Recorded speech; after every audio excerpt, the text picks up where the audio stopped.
Hello, my name is Marcus and welcome to Tabletop Reviews, where today I'm starting another sub-series. I remember a little while ago I started, I did Solo Week, it's a couple of weeks ago now, which was a sort of sub-series. This one is not going to go by quite as quickly. What I have here is Ticket to Ride, today's review. But I have quite a lot for Ticket to Ride. I don't even have close to everything, but I have a lot. So every other episode of Tabletop Reviews is from now on and until I'm done going to be Ticket to Ride stuff. I'm going to go through all in my collection, and when I'm then done with that, of course, whenever I get one, I'll add it to it. But right now we're looking at going throughout until almost the end of the year with some Ticket to Ride every other episode. But today we're starting off with just basic Ticket to Ride. Also, new setup, new way of filming. I'm trying it out, hoping that it will be really good. But basic Ticket to Ride came out in 2004, I believe. Yeah, I think it was 2004, and then Ticket to Ride Europe in 2005. I do believe that was the order. But anyways, let's get this game set up for 2 players. Just because that's easy enough. You'll start off by grabbing the central board and placing it in the center. That's why it's called the central board. Then each player selects a color and gets trained. I believe they say 45, but there are 48 in the box. I can't remember how many it is. I just use all of them. They also get a little circle to denote where they're at with points, placing it on the 100, which at the start will be 0. Then you grab all the training cards, shove them up, deal 4 to each player, and then you leave 5 turned face up next to the pile face down. Then you take your tickets, shove them again, deal 3 to each player. Now each player can decide which ones to throw out. Each player though has to keep a minimum of 2. You can throw 1 out if you want. And that's basically the game set up right here for the players, if you want to throw chicks out or not. And you're ready to play. It's the same no matter how many you set up, just gotta distribute more cards and more tickets out to each player. Now the game goes through in various rounds and will end once one of the players only have 3 trains left. Then you have the final round. The other players beside it gets the last turn, and then the game ends. Whoever has let me flip over 4. Do correct setup. Whoever has the most points win. But how do you achieve points? How do you get rid of your cards? Well, on your turn you can do one of 3 things. One is quite simple. You can draw up to 2 training cards. You can pick any one from the face-up cards, or you can try your luck with drawing from the pile. This of course depends entirely on what you already have on hand and all of that. If one of the face-up cards is a locomotive, and you decide to draw that, that is all you're allowed to draw. Now if you draw from the pile and you draw a locomotive, you can draw another card. But if you choose a face-up locomotive, that is it. You cannot draw any more cards. Then you can place down some trains on the map. All you need to do is to have the amount of of squares or triangles you're going to fill out in whatever color. You need to have the same amount of cards in that color, train cards of that color in your hand. And then for every train you place down, there's a scoring table giving you a little amount of points, which can be seen both as a special card that can be laid in the middle of the table, or on the actual board itself shows you how many points you get for placing whatever amount of trains down. The third thing you could do on your turn is draw up some more tickets. You draw up 3, just like at the start, and of these ones you only have to keep 1. You can keep all 3, you can keep 2, you have to keep 1 of them. And that's how we go through the game. Once someone has 3 left, final turn, game ends. Quite simple. Well, one thing I want to add is, I'm going to talk about that Well, actually, yeah, because of the new setup, I'm going straight to talking about what I think of the game. And one problem is I don't have my computer. I don't have my computer standing with the things I want to say. It's a little bit of a problem that I don't have that one. But let's try and see if I can't do it without. If I can remember all of the things that I want to talk about. Well, let's start off whilst I, in the background, find my document. Let's talk about the gameplay itself. The setup and gameplay, whatever. Obviously, the setup is quite easy. I love the simplicity of it. I love. One thing I really love about it is the choice to the luck, right? Because in this particular one, you drop 3 cards. You have to choose 2 in the start, and then after that, you can only choose to keep only 1. I love that. That's something I love about Ticket to Ride. Is just how, like, it mixes this luck and choice. Like, you can get lucky, drop 3, but maybe you have 1 bad one. Maybe you have 2 that's like, or if you drop 3 again. You just have to keep 1. Maybe 3 are good, maybe 2 are good, maybe just the 1 is good. Maybe they're all bad, and then you are only left with 1 bad one.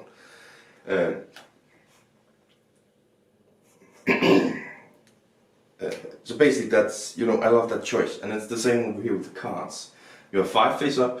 You have the option of choosing. You can sit there and be like, you know, I don't need 2 purple. I need 2 purple for here. Yay! Or you can sit there and going, it's not really, I needed a red, you know, I want to go here, I needed a red.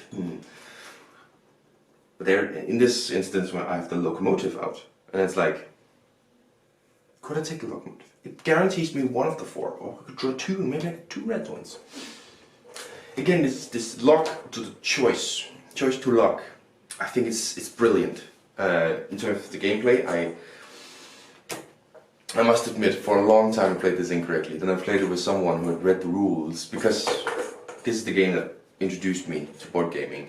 And I was just taught the game by someone. I hadn't read the rules, I was just taught it and I loved it. Then someone came in and he was like, that's not the rules, read the rules. And it's like, oh my god, I've played some of these things very incorrectly. And we tried it and it's still brilliant. The way I have been taught is you can first draw any cards you want, and then play if you want. In the same turn, you can't. You can only do 1 of them. And if you completed a route, you just get the new ones. But again, you can't. If you want new cards, you spend a turn doing it. And one thing we've always played with is you can come clean when you've completed a route, and when you've completed all your routes, you get a new ones. And then we kind of played with the rule where, like, in case you get a route you already have completed, then you're not allowed to keep it, because otherwise somebody could draw 10. But again, in the actual game, you will have to spend a turn to get more. So sure, you'll get 3 more, maybe you completed 1 of them. That's nice, that's points. It becomes quite a different game, and I think it becomes a better game when following the rules completely. I think it's very much more a beginner-friendly game. I was about to say Wenly. That's Danish for friendly, and I don't know why I was about to say it. But it becomes much more beginner-friendly if you play it like that. But playing it the other way, I think it becomes a lot more intricate. Very much like, okay, I have to think about how I use my turn, because I can't do everything in 1 turn. I can do only 1 thing. Saying that, like, okay, I can complete my little turn over here. But a locomotive, that's tempting. That's probably not going to be the next turn. But is this route going to be the next turn? My opponent has some card down here, has some down here. Are we going the same way? Does he have the card? The balance of that becomes very intricate. It becomes very much more of a thinking man's game, really. What am I going to do in my turn? Very interesting, I think. Yeah. Very, very interesting. I will mention a few things on Ticket to Ride Europe, which was actually the game I was introduced to. When I do a review of that one, I'll mention some more things I was taught incorrectly. Because to me it's kind of funny that some of the things I was taught incorrectly and I just hadn't read the rules. It's stupid. Anyways, I found the documents. I can remember what it is I have to talk about next. Next up, components. Right. The trains, I think, they're lovely little plastic ones. I don't know, I think maybe in the modern day of gaming, components become quite a lot higher quality. This, in 2004, these were incredibly high quality plastic printed ones, and lovely wooden tokens you use to move around on the board. Quite lovely. And one thing I hate, I'm not a fucking dwarf. That's very offensive. But seriously, what is this? It's half the size of my palm. You've got the fingers on top of that. Teeny tiny cards. I really hate that. That's also one of the things I hate about something like viticulture. I didn't talk about that in my solo. But these teeny tiny cards, what the hell is that? I hate it. I love that Tickets Ride Europe came with actually, yeah, I totally don't have it right here. Came with actually like big enough cards. Because this is a terrible size of cards. It really is. Luckily you don't have to see anything tiny on them. Show this one. It's enlarged here, right? But does that really tell you where it goes? If you look here, I have to go Seattle, Los Angeles. I mean, sure, you kind of know it's up here. Now I've played enough to know Seattle right there, Los Angeles right there. I've played enough. I don't think for a beginner it's very helpful to see those, because it's just kind of, okay, 1 point there, 1 point there, okay, where is that? But these ones, the actual train ones, it screams to you green. You know this is a green one. So, that's... But I just hate the size of the cards. They don't feel good to have in my hand. They don't look good relying down here. I hate the tiny cards. That's a downgrade for me. Theme, I believe, is the next one to talk about. I love that my phone is turning off. Theme, yes, theme. The theme, this one, train route building. Does it file out? Well, it screams in your face when looking here, and I haven't actually done research, so I don't know if any of these routes are real routes. You know, San Francisco to Salt Lake City, is that a real route going somewhat across there, or Little Rock, Nashville? Does it have the twist? I haven't researched that.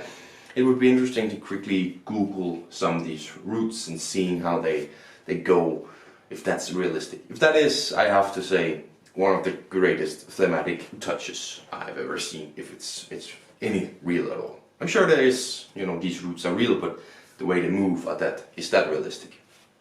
Who knows? Lovely train cards on all the cards. All the colors are different trains.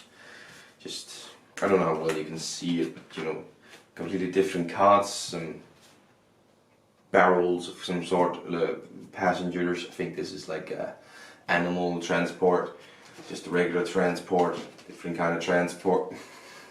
They're all different trains, and I love that touch. In terms of the gameplay, I don't know how much it comes forward. Maybe it does make sense that each card goes well in some routes. Maybe again that is a touch upon, you know, that this is a wide sort of like transport. This is a very often route used very often for transport. See, I don't know enough about trains and the train routes of America to know whether this is realistic or not. In terms of that, I choose to believe that it is. But locomotive goes anywhere, and that makes sense. That a locomotive is a lot more powerful than just a cart. But I don't know how much the theme comes out. I'm trying to talk well of it. I want to only praise this game because I do love Ticket to Ride. But I don't know how much the theme screams out at me in terms of building this and gaining the points. Somewhat, you know, longer routes are better in terms of points. Sure, if you're a company, you want to have a long route from going all the way from Vancouver to Miami straight ahead, because that's going to give you more customers perhaps. So in that sense, there is a lot of theme, but I don't think theme-wise it screams out at you. If this was plain routes, I wouldn't complain that it wouldn't be different. If it was just, you know, truck transport routes, roads, it has a lot of options. You can see that in the small games where you have horse carts in Amsterdam and taxis in New York, and I think it's buses in London. But the same base game, so it doesn't really matter what it is a route constructing game, and in that term it's quite thematic, I think. But in terms of train route, not very much. Does it lie to you? The big question I always ask, hold on, let me just find the exact, why do they always have to put it on the bottom? Where do we have it? I know it's 2 to 5 players. 8 plus, 30 to 60 minutes. Does it latch you? Well, 2 to 5, not a lie. I've played this at 2, I've played this at 3, at 4 and at 5. I've played it at all of them and I'll do all of them again. That's a rare thing. I think a lot of games that go for variety, 2 to 5, 2 to 5, 1 to 5 is not a very uncommon one, probably going up to 6. It's not a very uncommon one, but a lot of the ones that say, oh, this is a 1 to 6, this is a 2 to 6, 2 to 5, 1 to 5, these ones that I think are quite normal, they don't work very well at low player counts, but very well high, or the other way around. Or sometimes it's the middle ground that's perfect. Ticket to Ride, I would play at any of the player counts anytime you want. If you are 3 people asking me, what's a great game for us 3 and you to play, so we are 4 players, well, let's play Ticket to Ride. One of them has to leave, well, let's clear his bricks out, shuffle his cards back in, we continue as a 3-player game. I think this is absolutely brilliant at every player count. 8 and up. That's difficult for me to say, because I have not played it with anyone below 10. So it's difficult for me to say. Especially because my aunt, who's 40 plus, has trouble understanding it. But I think it's just around the 8 to 10 range is probably a minimum. There is something, it's not difficult color coordinating, but having to figure out the route from here to here or whatever is a little bit difficult, especially when you have three routes. I've seen plenty of people struggling with 3 routes, being like, oh god. I always play with the game like this, upside down, because my opponent usually sit over here and needed to be like this to figure it out. I'm just better at that kind of stuff, figuring out, okay, that's there, okay, like that. I can kind of figure that out, see if it works out for me. So I think 8 to 10 is quite the correct place to put it. 30 to 60 minutes, in my experience, it's closer to 60 than it is to 30. Sometimes a little bit above. But again, depending on the amount of players. But it's just, it can be a long game, especially because people, they get new routes and they have to sit there and think, where are the routes, where is the best way, can I connect it to my existing route? All this I have to think about. So in my experience, close to 60, sometimes a little bit above, very accurate. Let's remember. Okay, the last 2 are easy. The score, what am I going to give this one? I'm going to give it an 8 out of 10. Now for me, the cards first of all drag it down.